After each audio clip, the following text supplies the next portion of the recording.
Je me réjouis que la Grande-Bretagne en tout cas repris sa liberté parce que le peuple britannique a voté. Je crois que c'est une claque pour l'Union européenne qui doit aujourd'hui se remettre sérieusement en question, remettre les traités européens sur la table. Je vois que la théorie des peurs n'a pas fonctionné parce qu'on nous a expliqué pendant des années que ça allait être la fin des temps.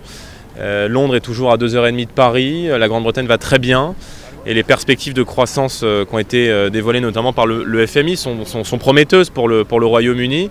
Et je pense que l'Union européenne doit aujourd'hui se remettre en question. Nous, on défend une coopération entre États, c'est ce à quoi on travaille au sein du Parlement, à transformer cette Union européenne en une coopération entre États.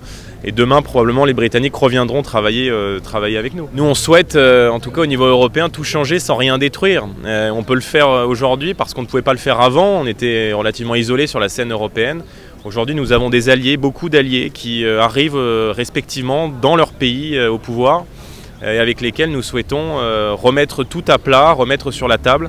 Faire en sorte que chaque pays puisse disposer de ses prérogatives premières, que chaque pays puisse décider de ce qui est bon pour son économie, de faire du patriotisme économique, de décider de son budget, de sa politique migratoire, ce qui n'est pas possible aujourd'hui.